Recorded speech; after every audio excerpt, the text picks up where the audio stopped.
love it. mad about it. In fact, according to sources speaking to my Hollywood spies, Hasbro is so angry about all of Disney's recent failures that have cost them considerably. Hasbro is considering making a radical break with Disney unless certain demands are met.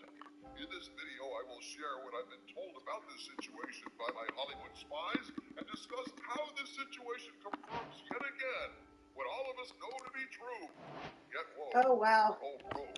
So the United States National Snowshoe Championships were supposed to be in Wisconsin last Saturday, and they had to turn it into a trail running race because there was no snow. Crazy. Hasbro had a big bowl full of money that the president of Hasbro and George Lucas would swim around in, laughing maniacally. But now, according to recent headlines, that reservoir of shekels has dried up, and the bigwigs at Hasbro are being forced into massive layoffs and negative earnings reports. Frankly, I'd be surprised if there weren't repercussions. According to my sources, there are repercussions, O Skull of Calderon. How could there not be after all of Hasbro's recent setbacks that my sources say have pushed the Hasbro-Disney relationship to the breaking point? In a recent article on CNBC titled Hasbro Reports 20% Revenue Drop, Issues Downbeat 2024 Outlook, they break down the terrible state of affairs at the once great toy company.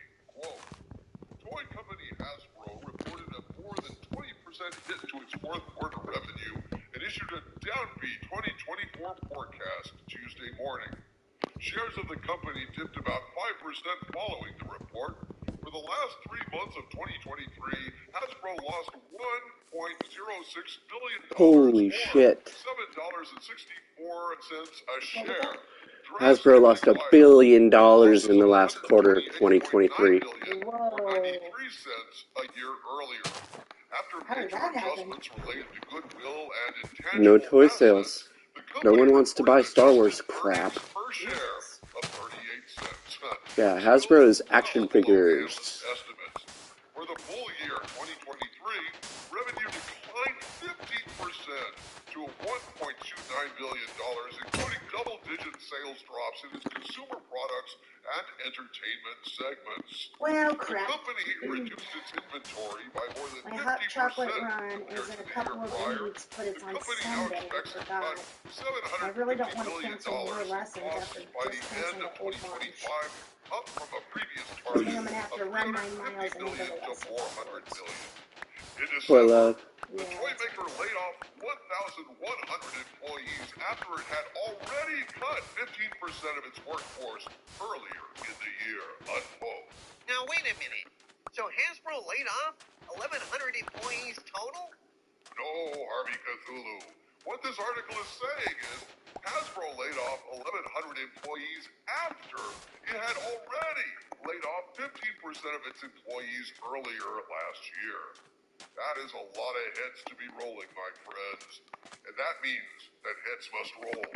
The company is shrinking, and shrinking fast. They're having to cut staff because sales are down because, frankly, according to sources, the repeated failures of Bob Iger and Kathleen Kennedy at Disney and Lucasfilm have really screwed Hasbro over. And on that note, now we come to some new rumors provided to me by my Hollywood spies about Hasbro and the Walt Disney Company. At this point, I must state that what I'm about to share with you is information provided by sources claiming knowledge of the situation, but since I cannot personally confirm any of this, I am presenting all of this as unverified rumor, and I ask you to please take it with a grain of salt. On February 1st, I received the following message from my Hollywood spies. Quote, we are still digging, but we do have some more details on why Hasbro may be leaving Disney when it comes to toys.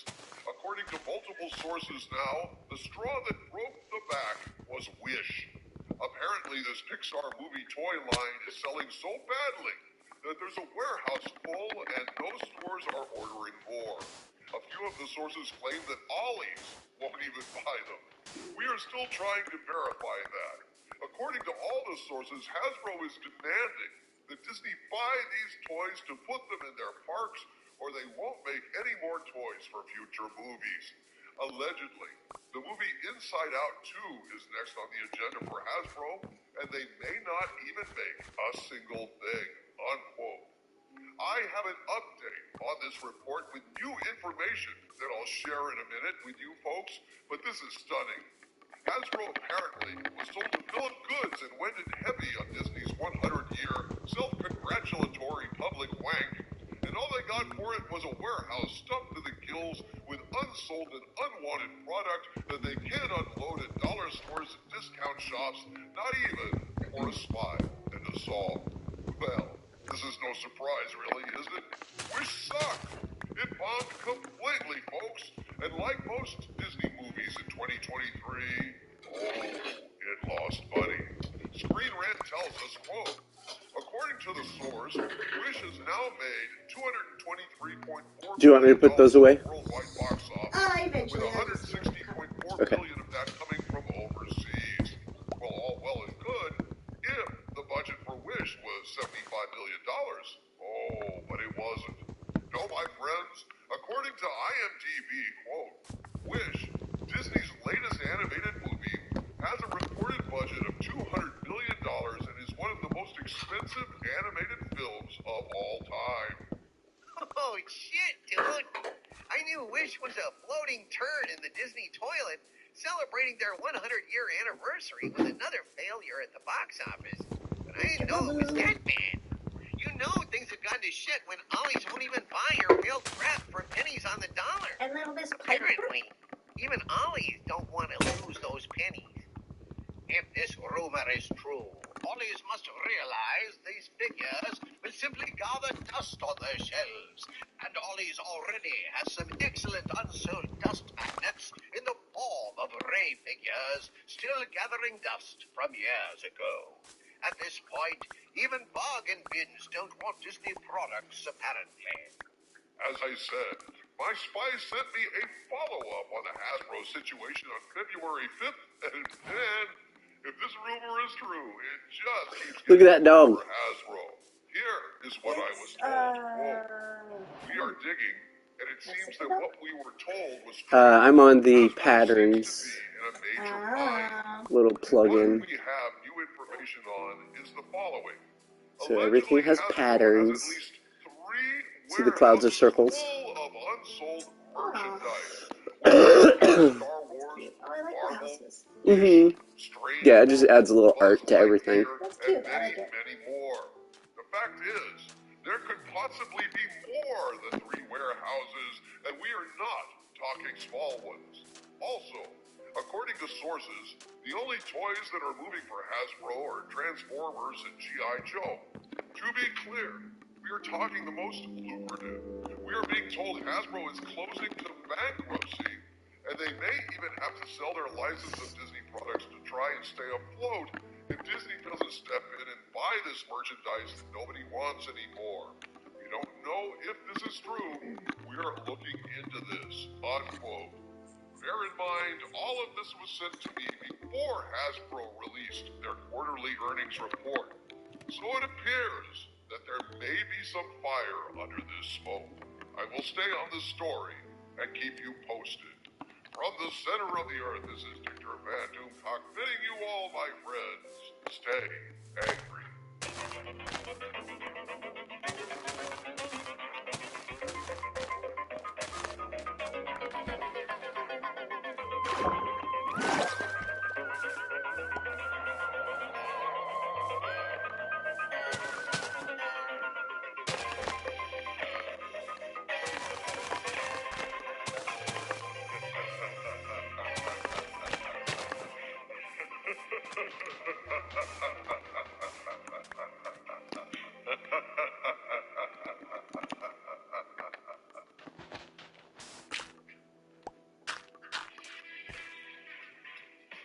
Crispy, juicy, tasty. That's Foster Farms Takeout Wings and Tenders. Each comes with its own savory dipping sauce. It's delivery and head to your freezer for Foster Farms Takeout. We're always open.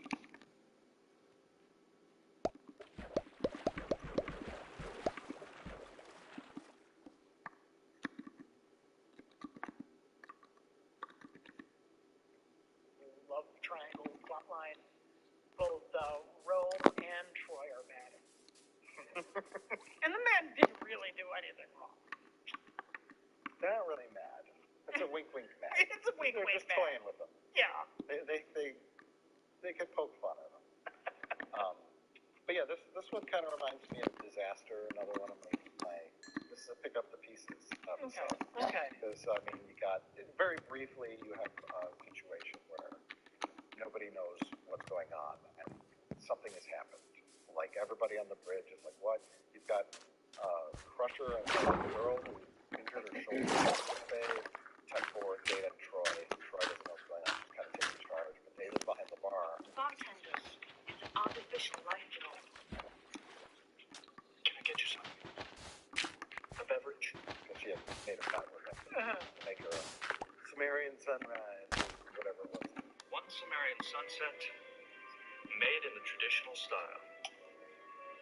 But then over time, everybody kind of learns what's going on, and then the moral question comes up. Picard gives a pretty good speech. I feel as though I've been handed a weapon, sent into a room, and told to shoot a stranger. Well, I need some moral context to justify that action. About like getting more information. And he's like, it's like someone handed me a weapon and told me to walk into a room and shoot someone I didn't know. And then the guy, Kieran, is like, well, if you don't act, you're going to kill a lot of people. And then let's pick up. Is it right to risk belongings? To allow the needless death of thousands on both sides, solely on the basis of our moral compass? No, Picard's smarter than that. I think he knew what was going on. I'm almost through the day. I started things already. Cool, exciting. You got all the big stuff done though. Stuff. I like I when know, right? I got plenty of time. I can relax blow it right up. now. It's interesting that they did I have actually lessons blow that tonight. ship up. Yeah, That's on their Tuesdays are contract. hard, and they make me want to fucking drink, but it's like, I'd love to have seen fine. that. That's one thing that's lacking from this episode. I've conveyed our deepest regrets to the listeners over the tragedy of the lost ship. It's like, what the fuck does the Federation tell us? Maybe I'm Well, they thinking about the mentioned whole that week. Oh, Oh, because I realize now what I have to do on Friday. Government It's Boise State, and they had asked me to go and stuff But like they've been at war with the race forever, so they're like, okay, those guys did it to you. What time is that all happening? Friday morning. But then, I'll go they with have you. that little fleet Alright. of Sounds unmanned good. As long as we're together, we're gonna sit together, and then it's fine. Yeah, If you yeah, don't have to coach, then I'll go. yeah, I'm just gonna be sitting up in the stands watching. So The pod are equipped with fusion-generated pulse lasers and minimal shielding. yeah, it's like Over there. 3 or 4 hours, but we can. Actually, it'll be less time than that. It happens in the morning, and then the last event that they have is a boy swimming the backstroke. We'll be able to miss the breaststroke and then relay after that. So Defensive shield output is 4.3 kilojoules. And photons are being put into it. Picard's like, I'm not fighting an enemy that we're Basically, defenseless. vastly outmatched. There's something fishy. Does not make any you sense. want to go with me to a Data, stream? how many people on that Yeah, station? if you're not the coach, that's fine. I'll go. Cool. There's some cool stuff going on. It's discovery happening. As things unfold, they learn more information. They try to figure out why And we're going to find something fun to do down in do a Fairway little test on the afterwards. guy. Volunteers. It's like, All right. to have a seizure. Something's wrong with the sequencing program. The Enterprise crew not at their best. What you think you're gonna get these? Under the circumstances, I get it. But one of my favorites.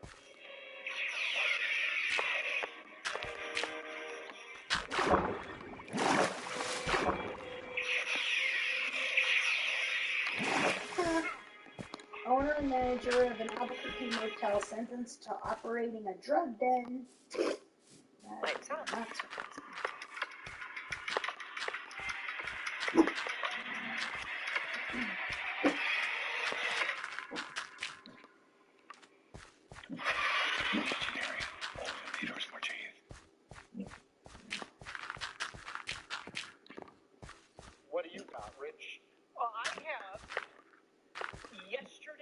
Enterprise. As I guess it would be my sixth pick or whatever. Don't matter. Pick 14 of 29. This one really should have been in our other episode. Classic. You sent me like a text like 3 days after we filmed it. You said, "Oh my God, don't fucking forget about yesterday's Enterprise." And I did not forget about yesterday's Enterprise. I left it out for one very specific reason. A lot of people who watch our shit say, I don't watch Star Trek, but I enjoy listening to them talk about it. And I figured when we did top 5, Thank you, love. that some people might want to try out Star Trek and watch some of those episodes. The episodes that we like. And I left out yesterday's Enterprise for the sole fact that I think it just doesn't work if you don't know who Tasha Yar is.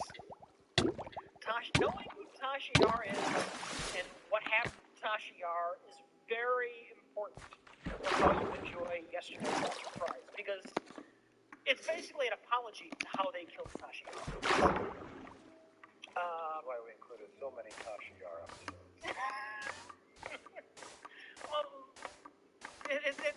If people watch some episodes of TNG, you're up to speed enough now. I'm willing to talk about yesterday's Enterprise. And it starts off appropriately enough with Worf. And Guinan. And Guinan, yeah, I'm getting to it. But you gotta remind people who Worf is. They emphasize Worf because he did take over Tasha Yar's job after she died. So we get our Worf scene in before he's ejected from the episode. He's in 10-4 with Guinan, and they have the fruit juice, which is very cute. Fruit juice. What is it? And then Did you hear that one? it's called the bridge because there's a Star Trek, and Worf is a Klingon, right? But he works for the Federation, so they kind of always look down on Worf. The other Klingons do. And Guinan gives him a drink at the bar, and he goes, "Oh, what is this?" She goes, "That's prune juice." And he goes, "It's a warrior's drink." Ah, yes. Yeah, he likes it. It's like, oh, yeah, it does what you need it to do. We take a good old battle and in a battle, yep. Yep, because history has changed decades ago. 20 years back, without the Enterprise C being where the Enterprise C needed to be in time, fighting the Romulans. This changed all of time so that the Federation is now at war with the Klingons.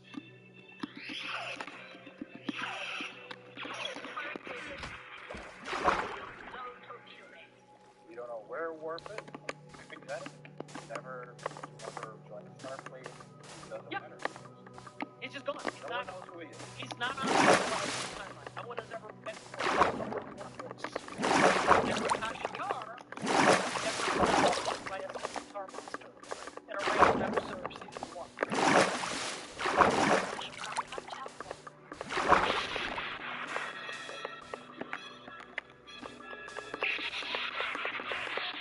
And you see all these little subtle differences that you know, thinking of different now. Lighting changes, the magic not so subtle differences. Everyone's wearing their movie war belts. Their war set. Did you hear about home deliveries? Mm-mm. This guy used to work for Uber Eats or DoorDash or something like that. And the new, the new fee system that they implemented to give drivers a minimum wage and shit. It's like, nobody's ordering from them anymore. So he decided to just do a one-man thing. And so anytime he gets like an Uber Eat thing, he'll just be like, okay, you can do Uber Eat or you can go through me, and it's only a $5 fee. And so people have been going through him now. I think Uber's going to have a problem with I know, that. I was just going to say, I'm like, I bet you there is a non-compete clause in there somewhere. He's going to get in trouble. There was something more than she wasn't human to begin with. Something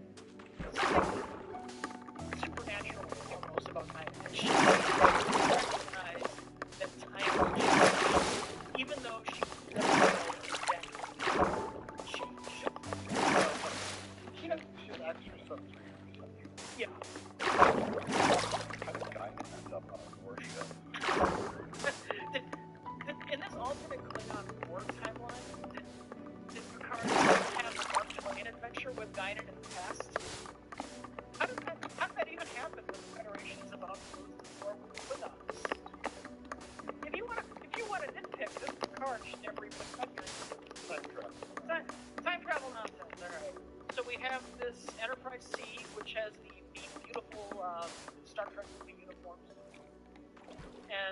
They're badly wounded and damaged, and Guinan wants Picard to send this ship that is doomed if it goes back in time. And she wants Picard to send it back in time. That's the moral quandary. That's the moral quandary of the story. Guinan she feels it. She knows it in her heart that this ship needs to be sent back in time so that the timeline can be fixed and the war will be over, everything will be hunky-dory. And it's a real dilemma for Picard to do this because it's basically a death sentence for the Enterprise C. Which, by the way, the Enterprise C, one of my favorite Federation ships. Yeah. Design-wise, they hit that sweet spot. It's right in the middle between the design of the Enterprise D and the design of the Enterprise A. Right in the middle. I love it. And of course, mixed up in this dilemma is Tasha Yar. Guinan kind of knows, and we, the audience, know that she, if this ship goes back in time, she will just be dead. She's killed by a random tar monster. Yeah, Guinan says Season we're 1. supposed to be dead. We're not supposed to have ever met each other.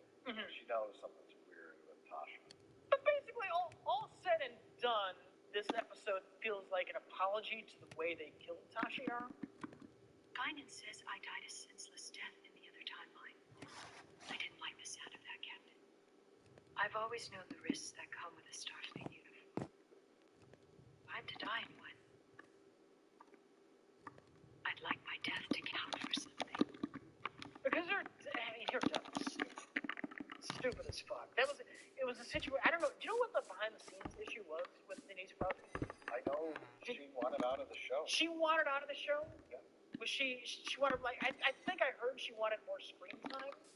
Oh, maybe. And she was upset she wasn't getting it? Either way, it wasn't the show that kicked her off. It was her. I think I don't know, for ego, or she wanted to go do movies, or she thought she could do better than just being a background character. But it's like, don't bite the hand that feeds you. Mistaken hindsight. Yeah, it's not the Tess 7 of 9 situation, which is just total bullshit. But she was on the main cast in season 1. Tasha, Denise Crosby. Yeah, maybe it wasn't good enough for Denise Crosby. It wasn't good enough for Denise Crosby. The bad agent told her this show's gonna stink. It's gonna flop after the 5th season. People were telling that to Patrick Stewart. Don't go to sci-fi TV. That's a bad. You are an accomplished actor. You should be doing better shows. This is shit. It's gonna get canceled after season 1. They were telling Patrick Stewart that. They were probably telling her that around season 1. This is junk, So it's not, might not be her fault. I don't know the backstory. In any case, her actual death on the show was really dramatic. Yeah. It was not a heroic death. It wasn't overly dramatic. It's realistic. Yeah. The red shirts get killed all the time, and it just happened to her. I actually don't mind Tasha Yar's death. I'm glad it wasn't some big act of heroism. I just think the show is better with Worf in her position. Well, yeah. I'm not complaining that she left the show. Right. I'm just saying this is the writer's opportunity. Let's give her kind of a more dramatic send-off, because the captain of the Enterprise C gets killed once Klingons show up and start shooting at him. And so, knowing that she's dead in the other timeline anyway, she decides to get her heroic death with the rest of the Enterprise C, because she found a man she liked on the Enterprise C, and she gets to go off and die fighting the Romulans 20 years ago. She really trusts Guinan's intuition. Except she doesn't die 20 years ago fighting the Romulans. But that doesn't happen in this episode. Doesn't happen in this episode. solid Just that character, Tasha Yar. She grew up on the one fucking Federation planet that couldn't get its shit together. The one human colony in all of the galaxy. With rape gangs. With rape gangs. She grew up there, made it out of that mess. Then she gets killed unceremoniously by a tar monster. Then through time travel shenanigans, she's brought back to life, where she gets to go back in the past, where she ends up raped by a Romulan general. Yes. And then she is murdered after her own rape baby daughter turns her in when she tries to escape that hell. My father offered her life. He gave her a home. He gave her a child. And how did she repay him? By betrayal. They executed her. PR could not catch a fucking break. Forever doomed. But it brought Denise Crosby back as the Romulan human daughter of Tasha Yar. So she could still act in the show, make a little money, but they could have brought Tasha Yar back and just said, she survived and she's bitter and broken. She's 20 years old. Give her makeup and makeup, they can do that shit. Oh, this is a weird one. Yeah, it was quite a stretch, but maybe she. I'm getting the school social worker from Ballard contacting me, asking me about what an incoming freshman needs to join the swim team next year. I don't understand. My daughter. Like, why isn't the 8th grader emailing me, or why is the 8th grader's parents not emailing me? Like, why is the social worker at school emailing me? That's weird. Rachel Garrett. That was my ship. I didn't even rewatch the episode. Anyways, Tasha Yar will be, Denise Crosby will be back.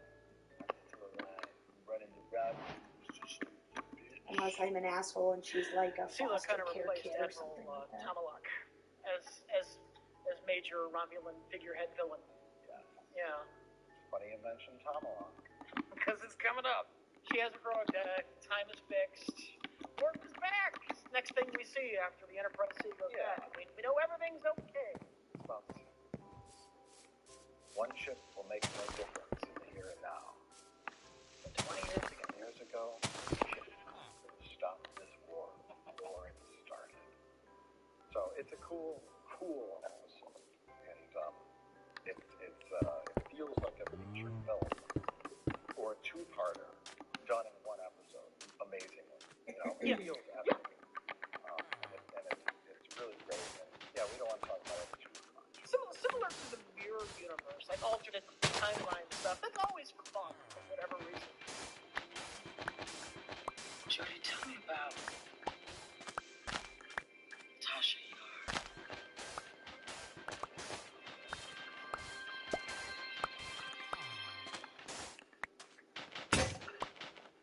Why so serious?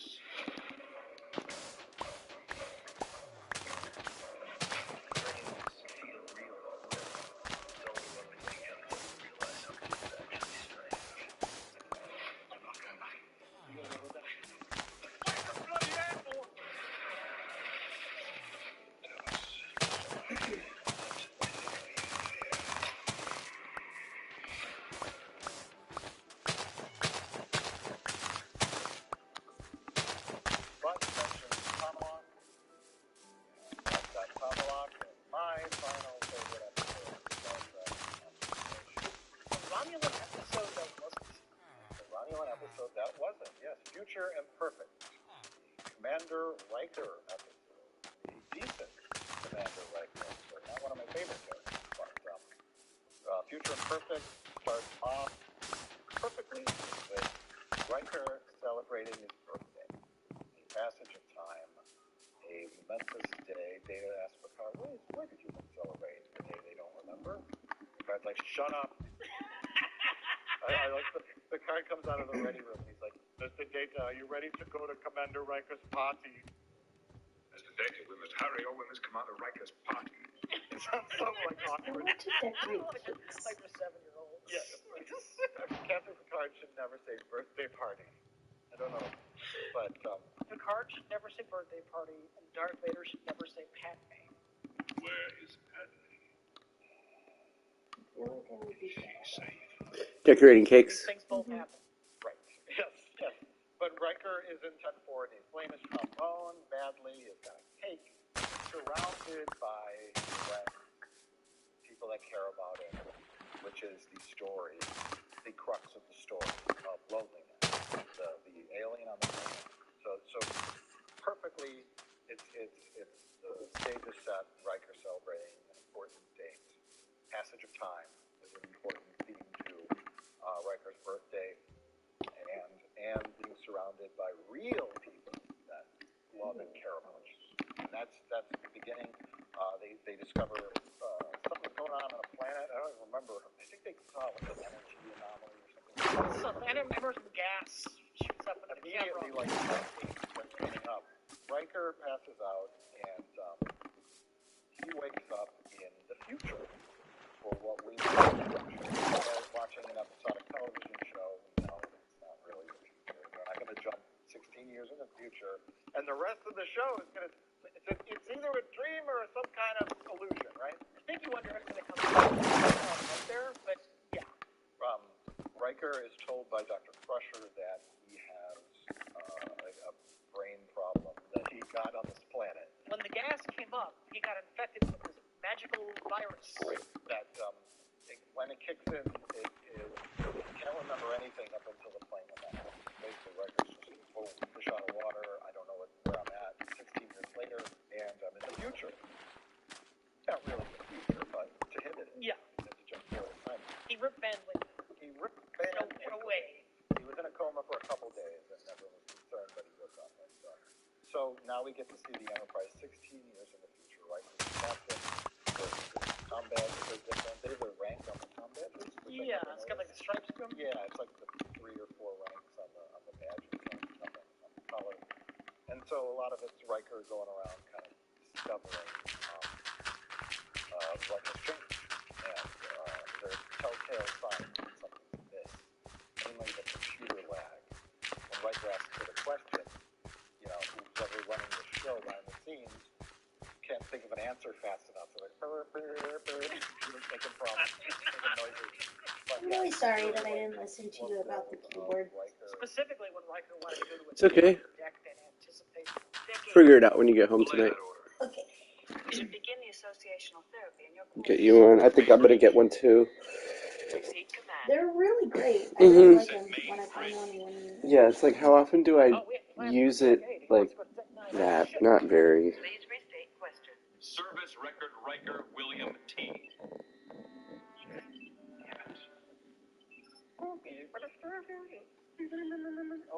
But now we found it. The computer's been slow all day. But Riker has no reason to suspect anything fishy. So Riker ends up on the bridge. Romulan warbirds keep talking. Shields up, ready faces. And we get Picard. Picard's on the warbird. There's peace between the Romulan. I can imagine leaving Enterprise. Admiral Picard offered me a position at Starfleet Command. It was a tremendous opportunity. But she's Picard's diplomatic assistant, and I love Picard's look. They give him the goatee, because he talks about mirror universe. Yeah. Give him the goatee, and he's got kind of like longer hair. Something about him that's off. Or I don't want to say evil, but off. So I don't have to go in until 5 p.m. next It looks Wednesday. wrong. You're like, okay. That's good. And Tom Locke comes on board. Riker's suspicious. I love that shot when David's walking. He's walking Tom Locke. Let me tell you all about our defenses. And Riker's just like, These newly refined sensors are capable of pinpointing power emissions of a close warbird even at warp. yeah, so the Romulans are there. He's not sure about what's going on. He thinks he should It's like a classic Romulan scene. Right. One of the best parts is finally Riker gets around to saying, can I see pictures of your mother who's dead? He's saying this to his son. He's blindsided with the fact that his son. He sees his wife, and it's a minuet. It's a plain family record. Riker misses William T.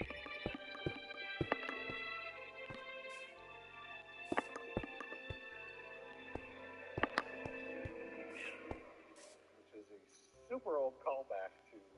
After this week, I'm rich again. No, wait, did he have a period? No, I think that's Do you need money? I can give you money. Nope, I'm good.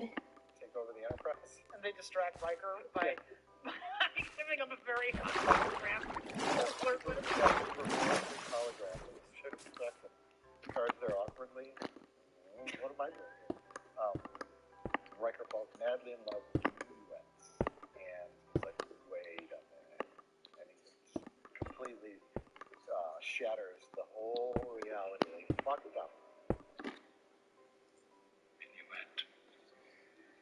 beautiful, wasn't she? I do love the scene on the bridge when he just starts calling it out. Yeah, yeah. Oh, he goes up and he's mad as hell. Worf, where did you get that scar? In combat. What battle? When? Worf, where did you get that scar? What? No, Worf, I know exactly where he got that scar. When did? Then, he yells at Data. How he starts questioning Data's ability to process information. Then Picard comes on and goes, "Shut up!" It's an epic scene. It's a famous scene. Captain, perhaps it would be best if we discuss this. Shut up! Beg your pardon. I said shut up. As in close your mouth and stop talking. Because Riker, he doesn't play it like coy, like, okay, I'm being tricked. So, yeah, he just gets mad, and I don't blame him. You know, they fuck with his whole life. They fuck with his head. Yeah. You, a real person, going through some of the shit people do in Star Trek: The Next Generation with like fake realities and holodecks, and you would have like PTSD. You'd be like paranoid that am I in a holodeck? And you'd end up in a straitjacket, right? So imagine how pissed he is, and he's just yelling at everybody. Then you have your first twist. You're on a Romulan holodeck. We're just trying to get some information from you, and then he meets the same young man, little boy, kid, who is this? His fake son. And he's like, I'm just a. And Riker's The second ruse didn't last as long. The little boy is being held by the Romulans too for no reason, and I found this escape route, and then you realize after that is gone, it's just an orphan alien who was placed on this planet by his parents or his mother and given hollow projectors to create friends, to create a reality, because I think they were being persecuted or killed off or something. But parents were gonna die. It's a terrible looking alien. It's like a goofy gray with like long fingers, and he's like, "Whoa." Your options are goofy looking alien or forehead bumps. Choose. Okay, all right. They could have done something a little more tasteful than some goofy. Yeah, that. But surprisingly, Riker says, "Come with me." He doesn't say it. Completely unsupportive. Riker is Starfleet through and through, man. Even though he acts like an asshole sometimes. Many cows and chickens and sheep. I like that. They should be all in the same pen together. The cows are going to trample. If they make it any bigger, they despawn. So I have to keep them. They have to stay within a certain area. You don't have to live in this dump. Yeah. These hollow This projectors. game design. He was never seen again. He was never seen again. Riker never checked in. How you doing, pal? Making some friends finally? You look like a Halloween store costume. Just like the scientists from First Contact, who they came away with the Enterprise at the end, never seen again. I wonder what happened to these people in this society that's completely foreign to them. Yeah. Is there an adopt a random alien program? They went to a starbase and they got re-educated. I don't know. Like, what happened to he's like, I've got to learn a whole bunch about marine biology. Kept it up to do.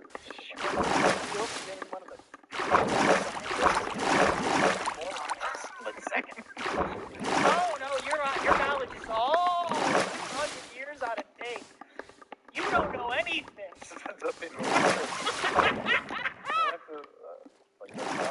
How come neither of us took relics?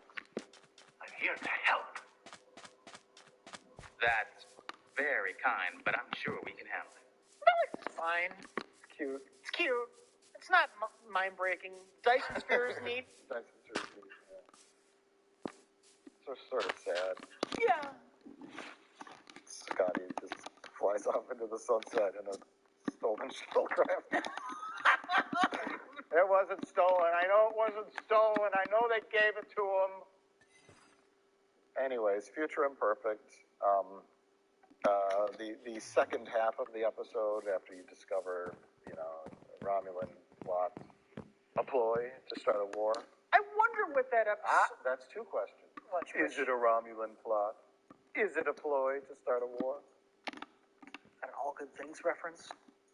It's cute. Anyways, but yeah, once the twist is uncovered, it's fun seeing the future. It's fun when Riker discovers, you know, the scheme. I can't operate as quickly as... What did you say? I said I cannot operate. No. That's not what you said. You said I can't. You used a contraction, didn't you?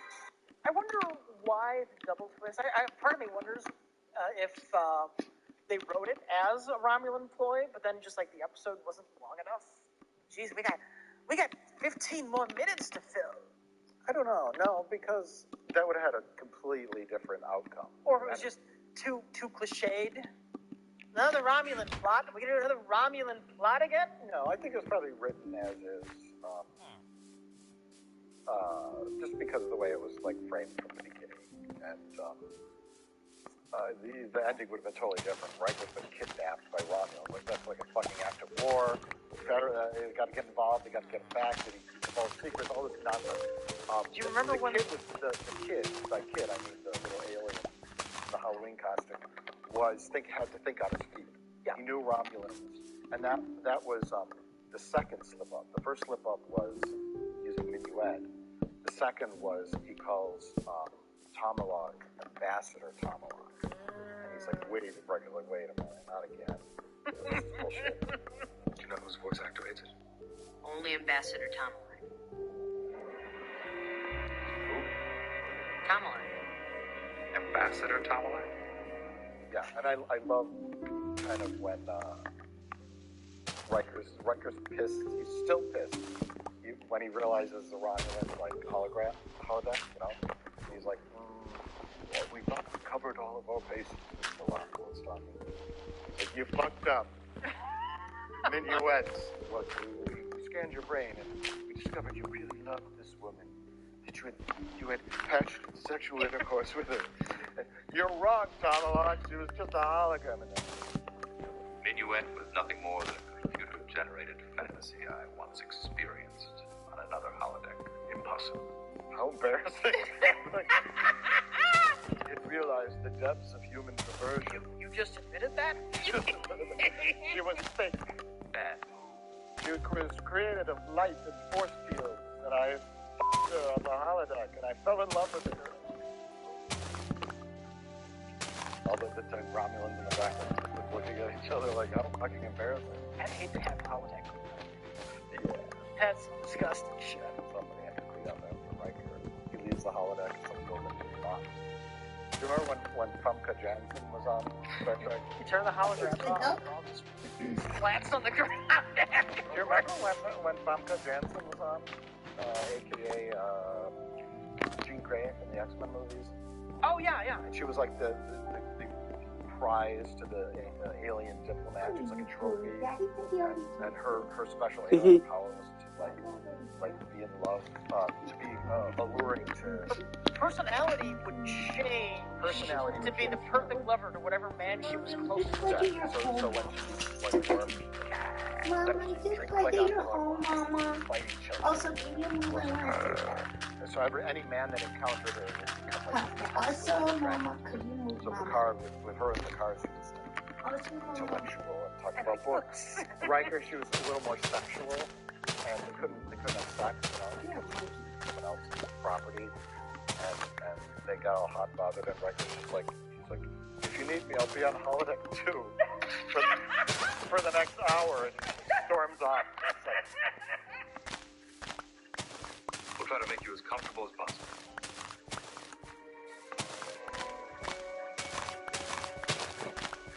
Riker to bridge.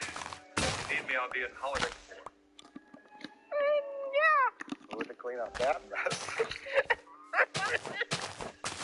But I don't think he checked in on Minuet. I think after the Bynars left, Minuet was just a blank-faced hologram. They put something special in the code that made her super realistic. So I don't think she was an ongoing love affair with Commander Riker. It was just a brief moment in time. But yeah, Commander Riker was a pervert. I was thinking of something a little more intimate. Fly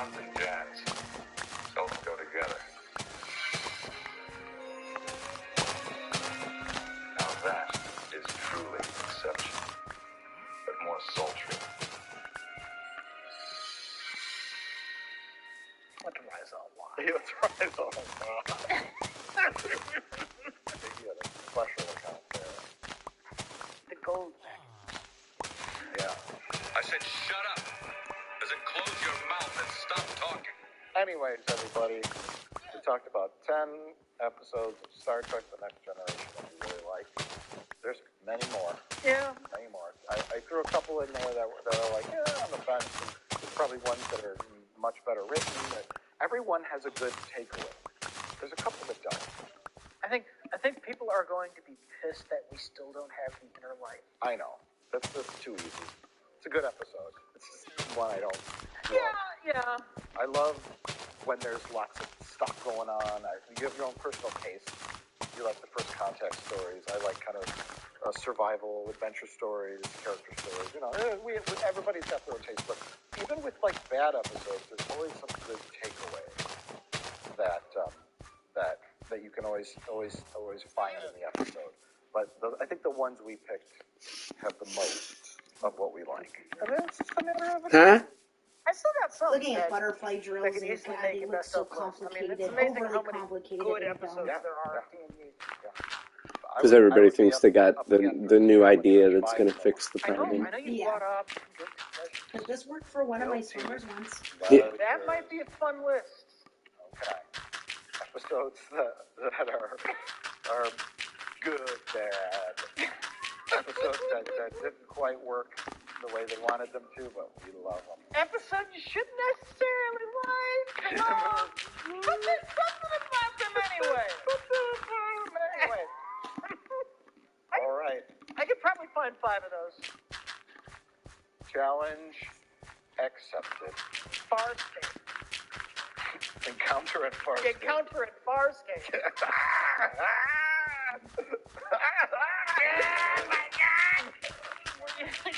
Yes, get that and put it on camera for no reason.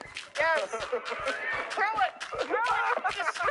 Yes, destroy the set with your one-of-a-kind Star Trek prop. This is what you get for killing Paul Winfield. Like, in general. What? Oh my God. Well, that sounds helpful, actually. Yeah, that's awesome. Well, it sounds like, are you having a good day or are you having a bad day? Oh, good.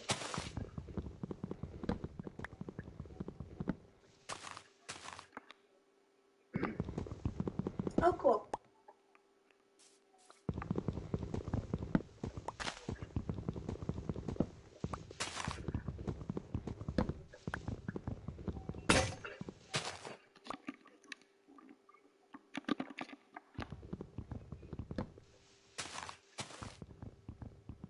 Yeah, it really is. It's a nice day out there. Yeah. Well, that sounds like fun.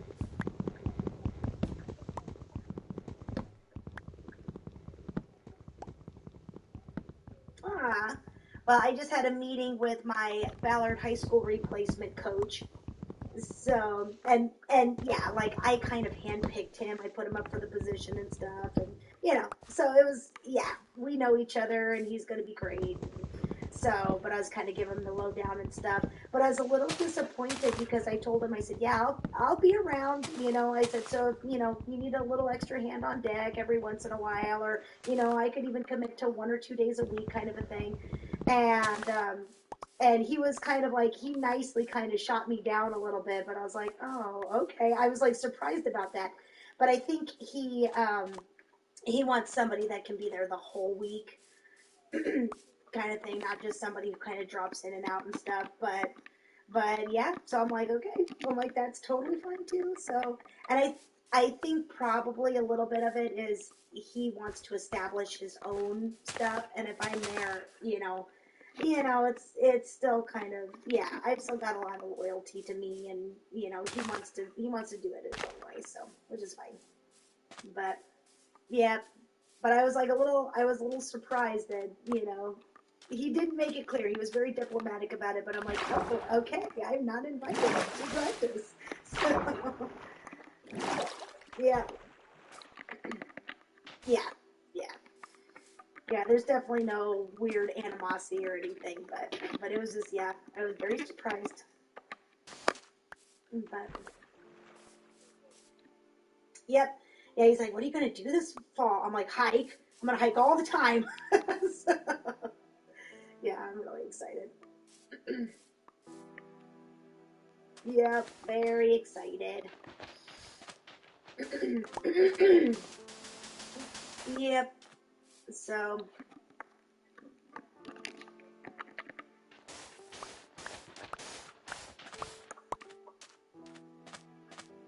yeah.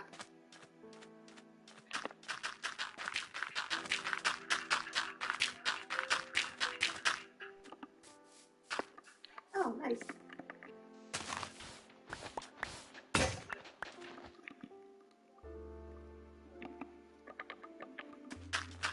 Perfect. There you go. Yeah. Aw. That's so cute. Oh. Yeah. Oh, that's right. That's right. Are you excited or nervous? Good.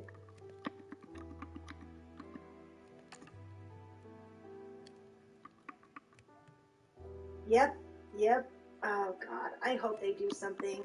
I really hope they do something. Oh, man.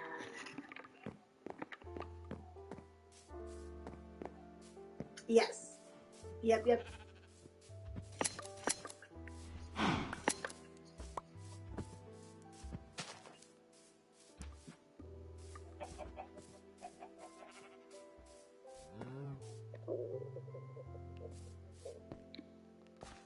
Oh, oh no, I think you mentioned something on the hike, but didn't like give details.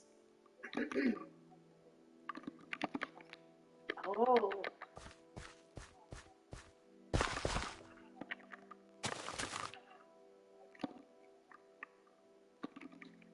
Oh, wow.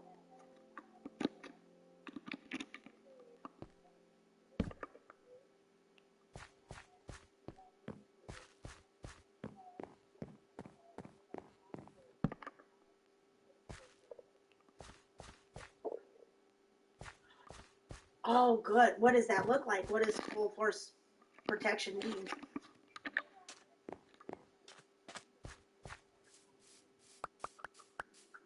Oh, okay, good. Good, good, good.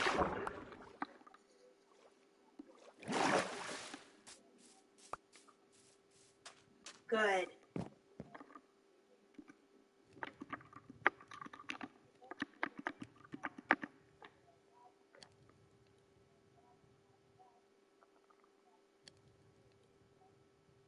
Jesus.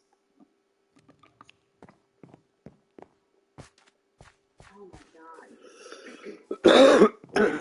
Yeah, well, you're like, duh.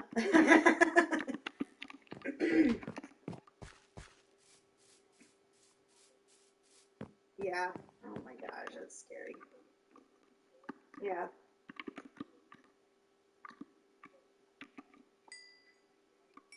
Yeah.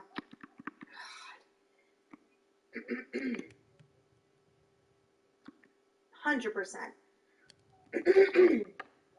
Yeah, just be careful because yeah, as the consequences start to come down, he's going to get more and more frazzled. So I'm just worried.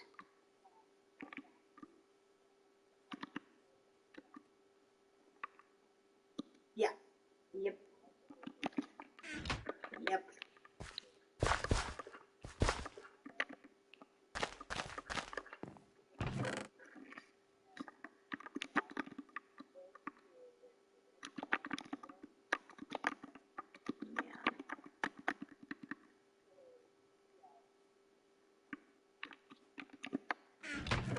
Yeah.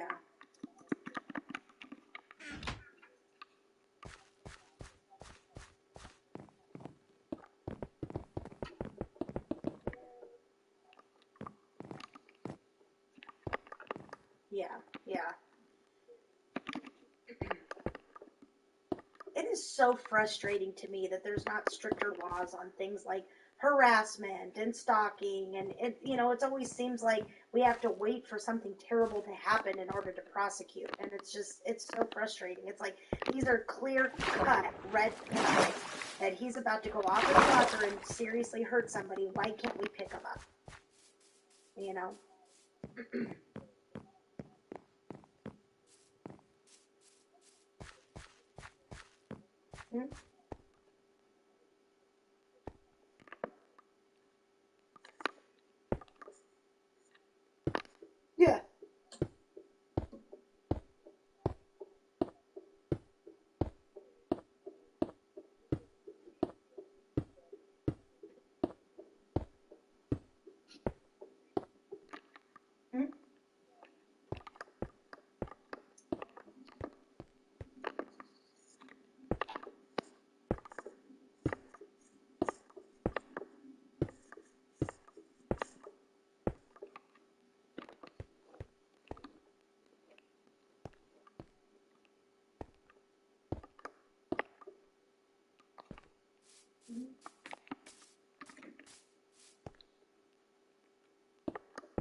Nothing. Yeah.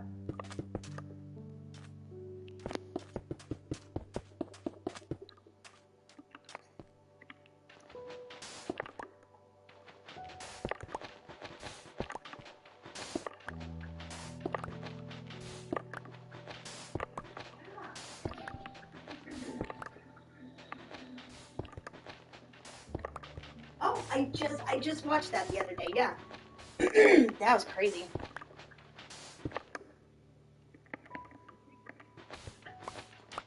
Mm-hmm.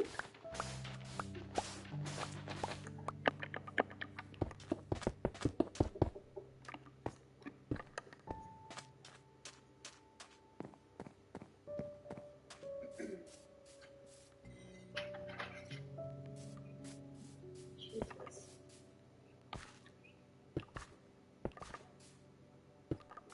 Nothing. Yeah. Yep. Yeah.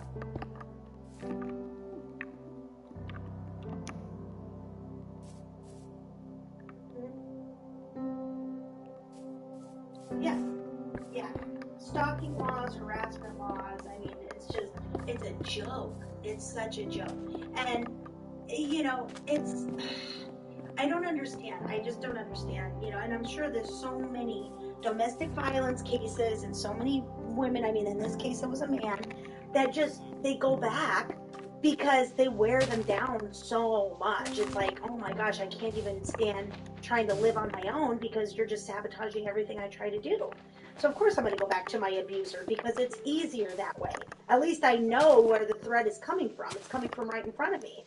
If I try, yeah, you know, if I try to escape, it's like I don't know where the threat is coming from and when, you know? So, oh my God. Mm-hmm.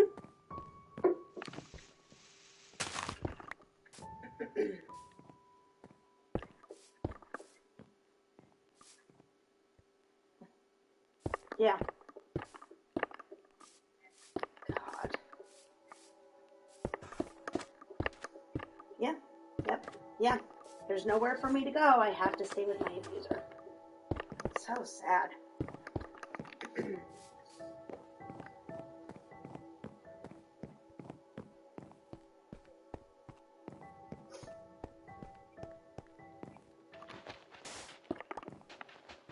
Yeah.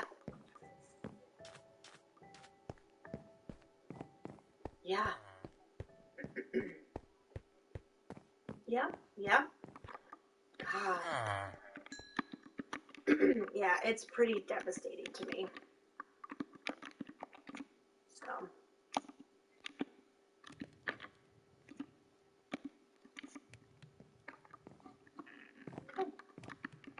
Yeah. Right. 100%. Yeah. No. Mm-hmm. Yeah. Yeah. I think so. I think so.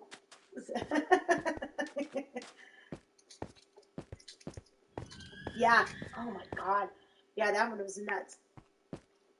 Mm-hmm. Mm-hmm. Yeah, sure. Yeah. God, crazy. Mm. I don't know. Yeah, we went for a nice little run this morning. I dropped off some swim caps and then, yep, had lunch with my replacement. And then now I got to do lessons. And I'm like trying to mentally prepare myself because I love my Monday lessons. It's my absolute favorite day of the week. I'm always ecstatic to go on to lessons on Monday because it's like all the cute kids, all of the fun, like athletic adults that pick up things super quick. Yeah, it's just fun. It's a fun day. And then I hit Tuesday. And Tuesday makes me consistently want to drink. So, oh my God. Yeah, they're just challenge children. All of them. So even the good ones are just challenging. So, but, yeah.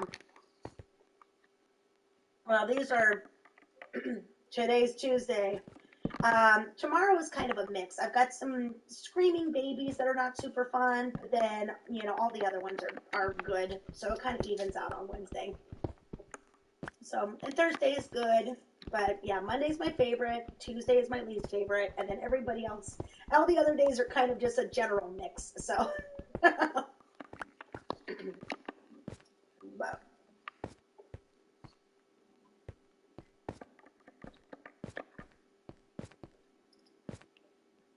mm-hmm.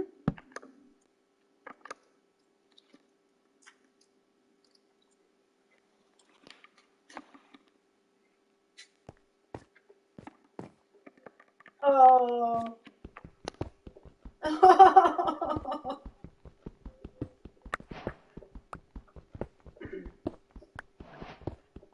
Oh man, it's a lot. Yeah. Oh yeah. I've got this one little boy, and his parents baby him. He's 4 and acts like he's 2, but he's getting there. He's slowly but surely getting there. And for him, it's a lack of confidence on things. So he'll start saying things like, I can't get water in my ears because it's going to go into my brain.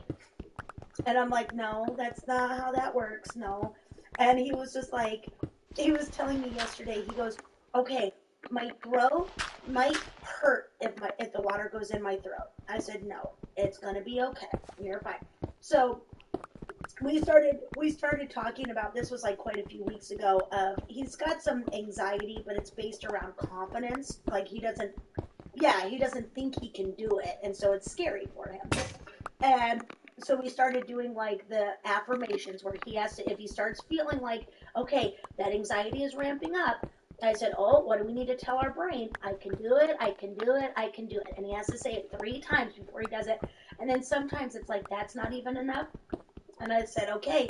I said, who's in control right now, you or your brain? And he goes, my brain is. I said, okay, well, what do you need to do? And he'll sit there in front of me and he'll point to his own head and go, hey, brain, you're not making it easy for me. You need to tell me good things and then I can do it, okay? Oh my gosh. And he says it to himself with such dedication that I'm like, it's like inspiring me. He's like, yeah, brain, tell me good things. You tell me I could do it, and then I could do it. And he's like super into it. It's super cute. Yeah. Yeah. Yeah, so we're all into the positive affirmations on that lesson. And he's getting there. He's starting to get there, but it's a lot of, we have to control his brain. It's the hardest part.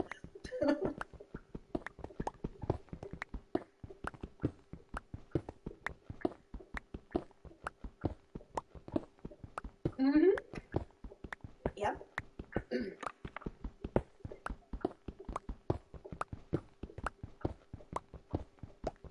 Oh yeah. Oh yeah, we do a lot of that. Yeah, I like to do a set in high school where I'll have them swim. I'll have them think of, or like I'll have them watch a really sad, little clip or something, or I'll have them think about something really sad that really gets them upset, and then I'll have them swim 100 freestyle.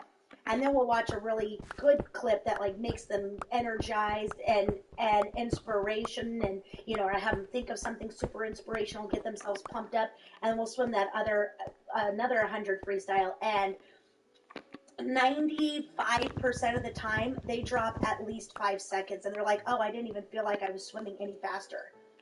And I'm like, this is how much brain power affects your physical well-being.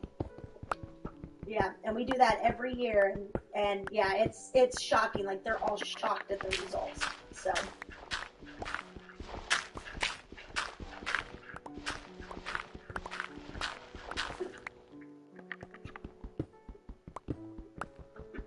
Oh, awesome. Nice.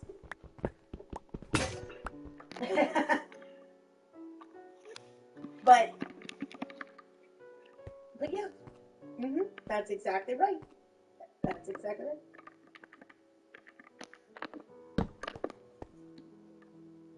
Yep.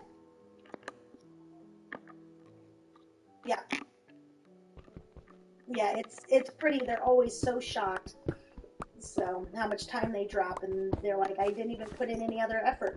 The only thing that changed was my mindset. So. Yep. Oh yeah, we do it within the same 10 minutes, so, yeah.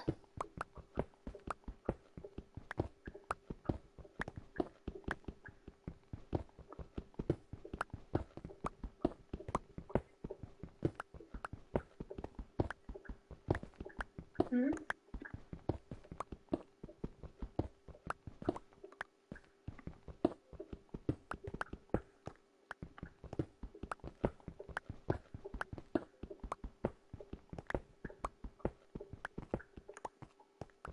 Yeah.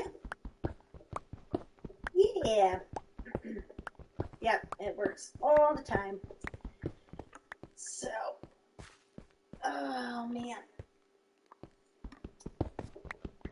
I don't have to go in until 3:30, but yeah, let's see. I've got my first lesson up. She's got oppositional defiance disorder. And the good news is, oh yeah, oppositional defiance disorder. She's actually been, now that she's 5, she's actually been diagnosed with that. But It's basically a condition where, I mean, it's exactly how it sounds. It's like they're so full of anxiety that they can't listen to another person. It is all about what I want. I need to be in control. Like, I'm not going to listen to anything that you say, and I'm not going to do anything you do. Oh my God. Oh yeah, oppositional. She is medicated now.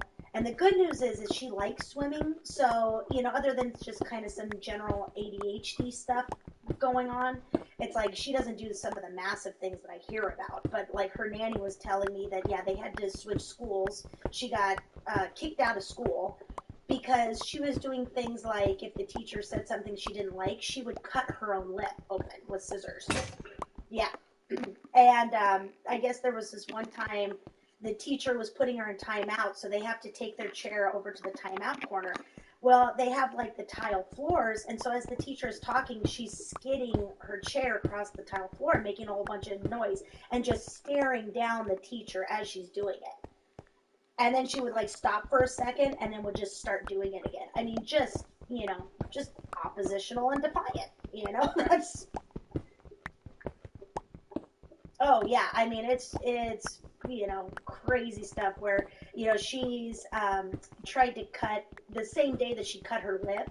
She tried to cut a classmate's ponytail off because the kid's ponytail was swinging to her dissatisfaction.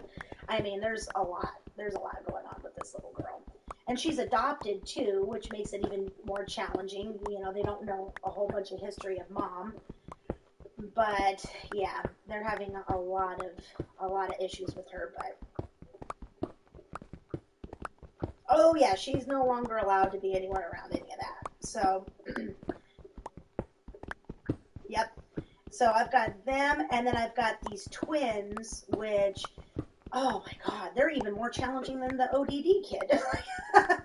Oh my gosh, these twins they are just horrible, and they've like made me bleed before. Like they'll straight up bite me if if I'm doing something that they don't like. So yeah, they've made me bleed before, these twins. But he just turned 6. Yeah.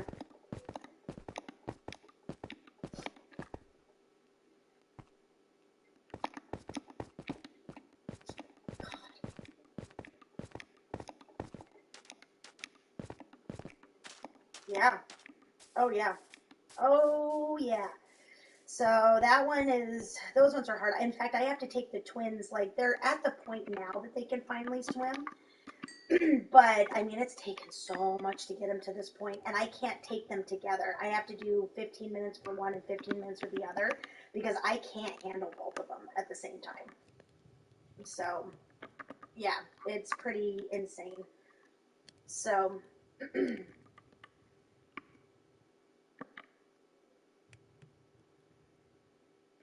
oh my gosh, she knows because she's, told me before I started giving lessons to them that, they're challenging, and she has 4 kids. The oldest son is a gem, and I worry that they're parentificating him because he's the only one that like listens and is a good kid. And then the other brother is, oh my God, he's a hot mess too. He's awful. And then the twins like switch on and switch off. So one of them will be good one day and one of them will be awful, and then the next week it'll switch. So they're just inconsistent about who's good and who's not. But yeah, at any given time of the week, there's at least 2 out of the 4 kids who are just like out of control. So yeah, I truly don't know. Yeah. And then I've got 2 2-year-olds who are in a lesson together, and they are so stinking cute. They can both swim, and they were getting bored just doing individual lessons, so I put them together because they're like BFFs outside of the pool too. And so they're having a blast. It's great. But 2 2-year-olds who are swimming around you in circles, it's just a lot to keep track of. But they're good kids. They're really good. They're fun, but it's a lot. Yeah, and then I've got a 9-year-old who is autistic, and she's high functioning and she's fine and everything. But the days that she gets less sleep, she just cannot concentrate, and she is just not taking in anything. So sometimes it's good, and sometimes she doesn't listen. So those are my Tuesdays. So yeah, I drink on Tuesdays. Yeah. Yeah.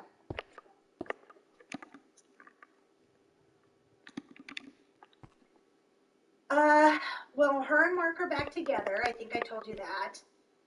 And so she's like, I'm giving him a second chance, and this and this and that.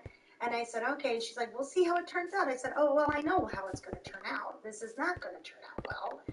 And I said, it's going to be the same thing next month, and you're going to have a big, long talk. And I said, I just want you to know that I'm burnt out from when you and Dan were doing all of this. I said, I am not a sympathetic ear.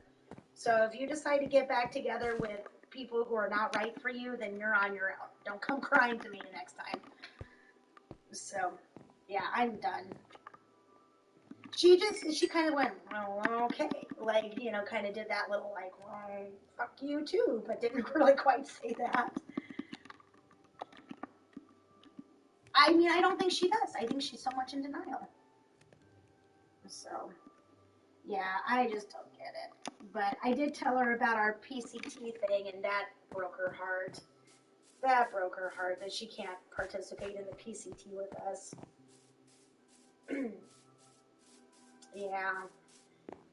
Yeah. So she's like, maybe I can heal up by then. And I didn't have the heart to tell her, like, even if you healed up by then, you're a liability now. I can't go 6 days in the middle of the wilderness with you. How's that gonna work?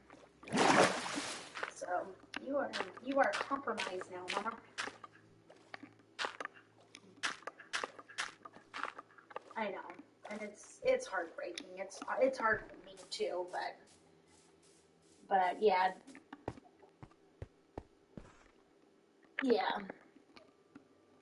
I know. Yeah.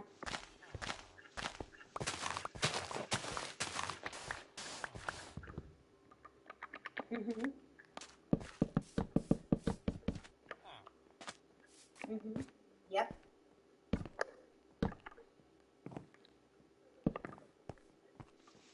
Yeah.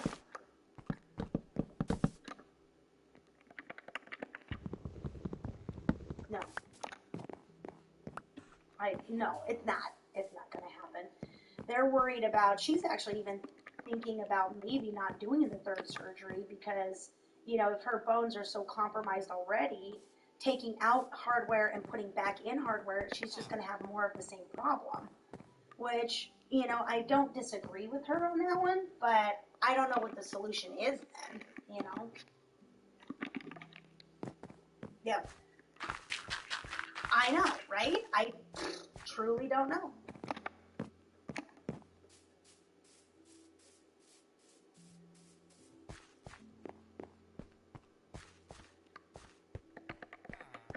Right.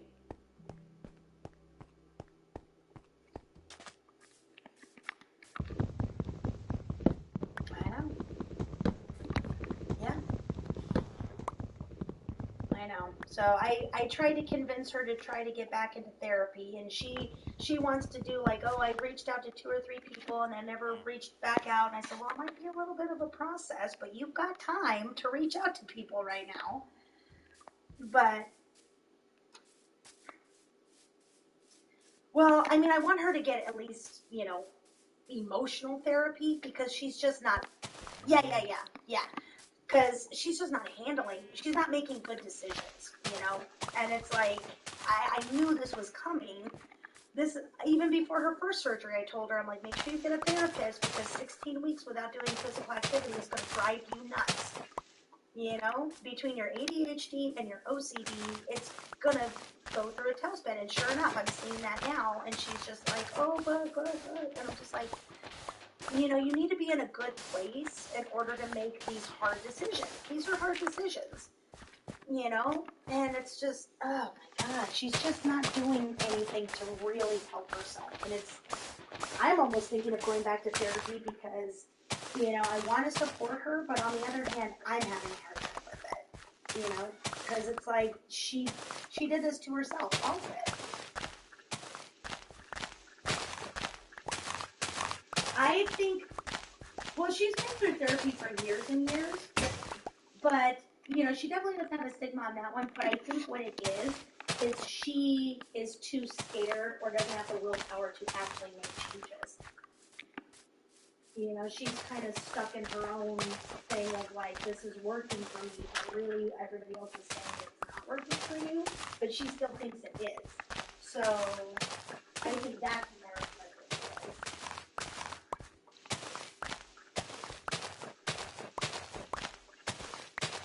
is. Yeah, right? Yeah.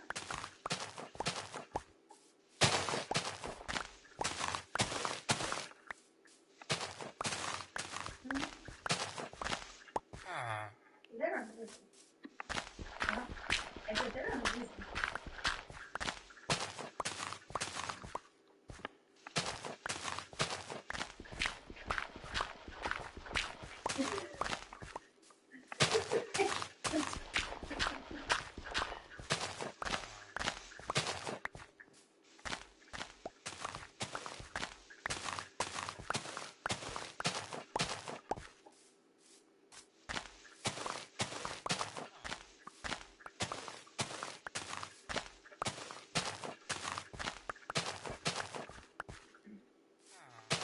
Oh, that's a good one.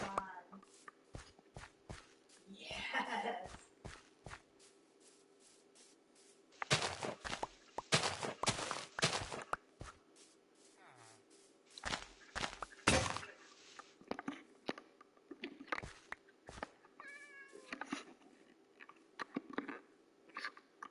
Yeah.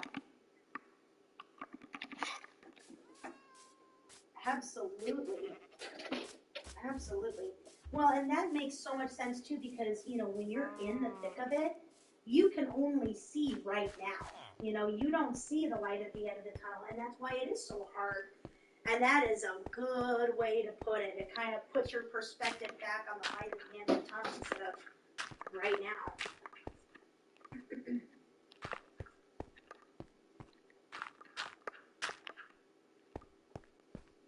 Yes.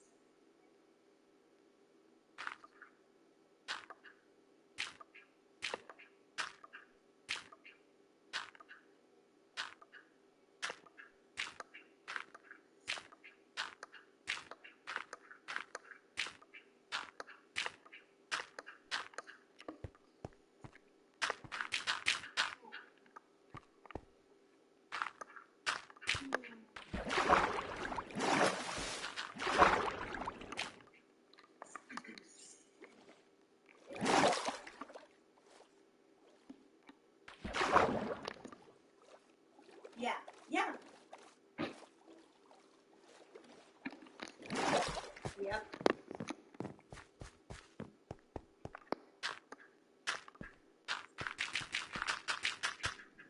Right. I'm so glad you made that phone call. Oh my God. Ugh.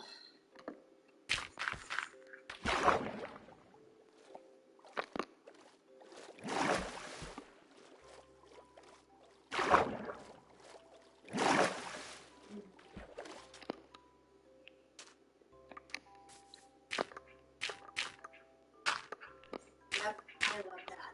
I really love that.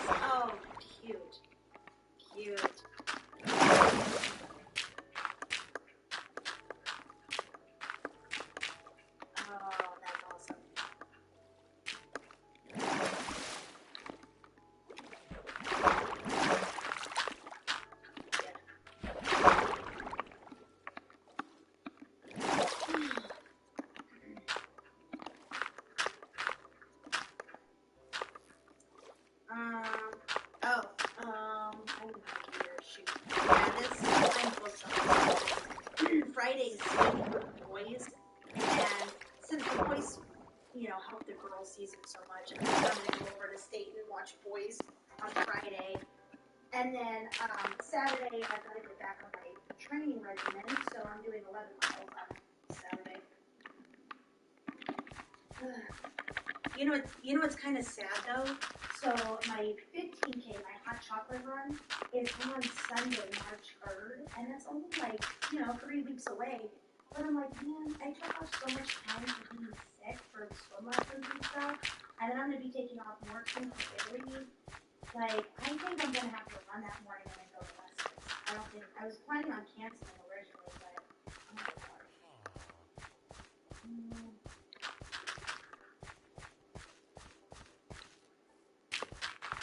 Yeah, I don't like doing that. I don't like canceling so much, so.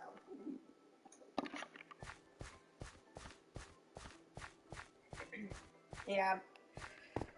Yeah, so, man, but.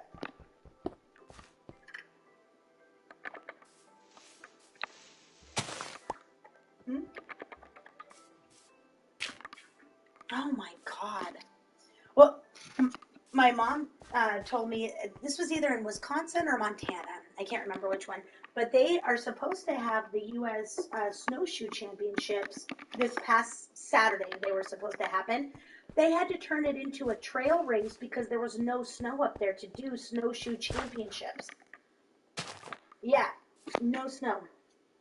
Probably for the first time ever. Yeah, and it was for the first time ever. Yeah.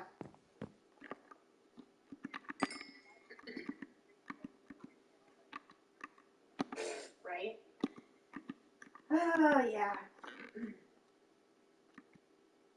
Oh, well, yeah. I know. I got one of those too that I'm just like, how? Why? Oh, man.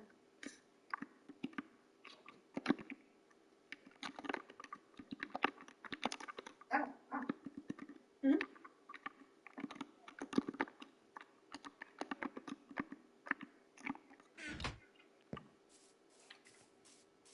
Oh. That is surprising. Huh. Yeah. Yeah.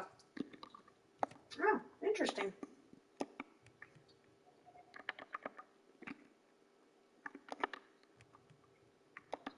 All right, sounds good. I gotta get.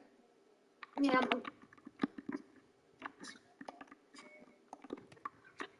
Oh yes. Oh yes. I'm gonna have to do a hey brain. This is not as bad as it feels. So. Oh man. Wish me luck. Yeah.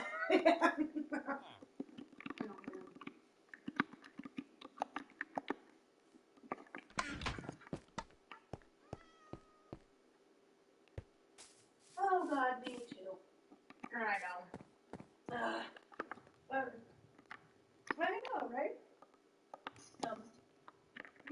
Yep. All right. I'll talk to you later. Okay. Bye.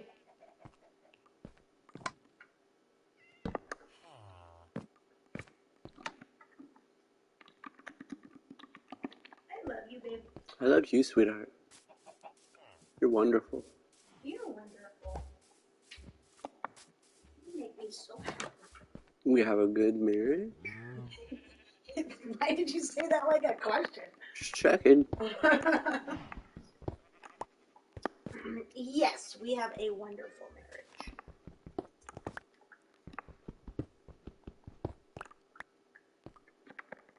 Or should I say we have a wonderful marriage? We do. Okay. Yes.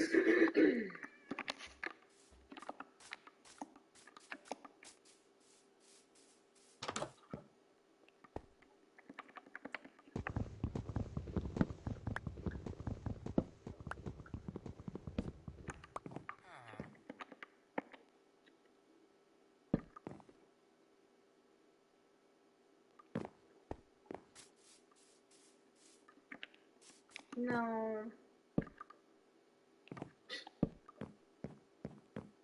Oh, sorry, that wasn't for you, Piper. That was for a swimmer I saw in a video.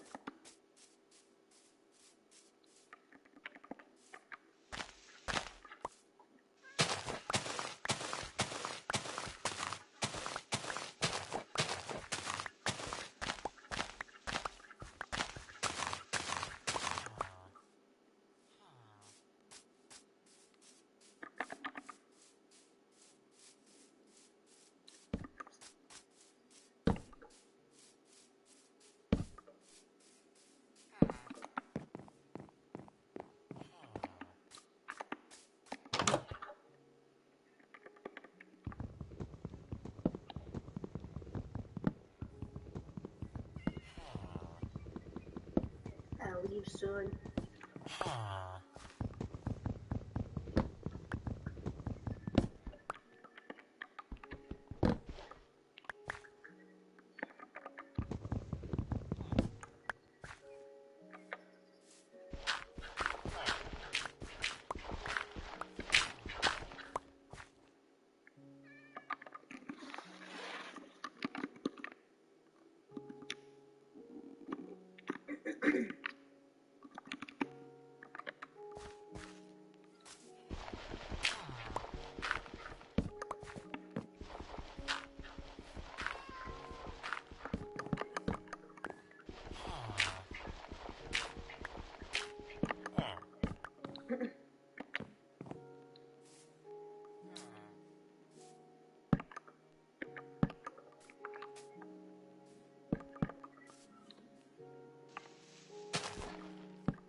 Stupid fucking asshole. Sorry, I'm into cussing out people on the internet today. Yeah, they're making you angry? Yeah. Are you hungies? No, I just hate. I think it's my anxiety. I'm like at least taking it out on people who doesn't hurt. Who can't defend themselves? That as well.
You know what the new trend is on dating sites? What?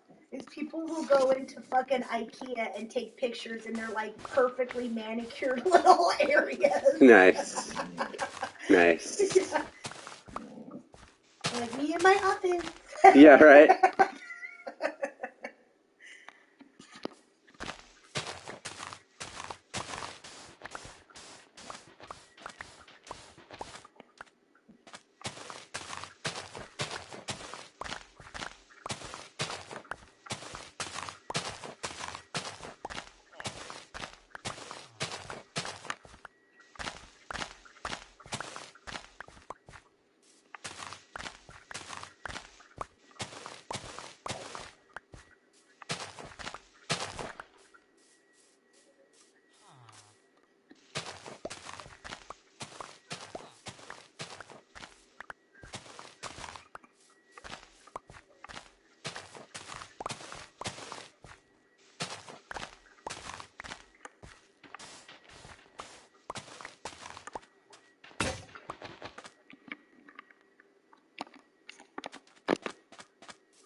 U-turns after stealing woman's car, yells at her for leaving her 4-year-old son in the vehicle alone. And the comment is, imagine getting lectured by a car thief and him being right. Yeah.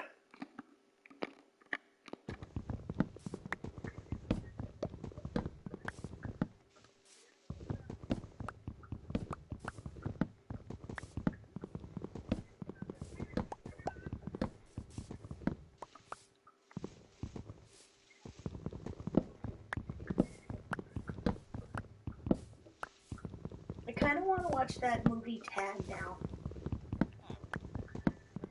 It's alright. You've seen it? Parts of it. Let's watch it. Okay. Is it Amazon or? I don't know.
I saw a video today. There was like 3 or 4 guys, and they had a mouse in their apartment.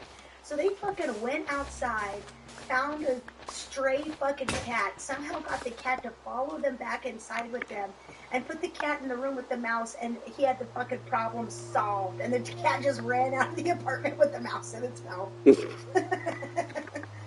They're like, yo, street cat for hire.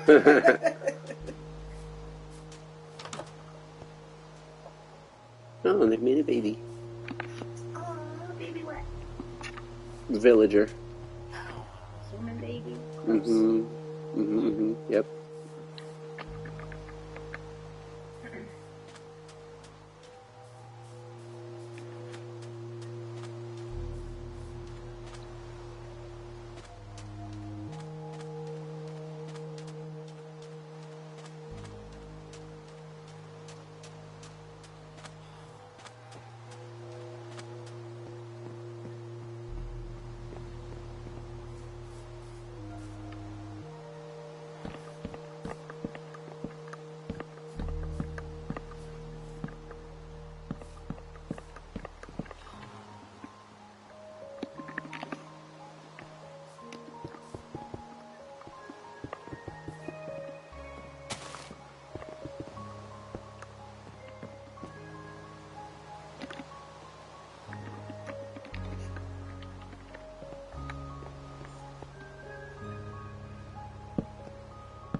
I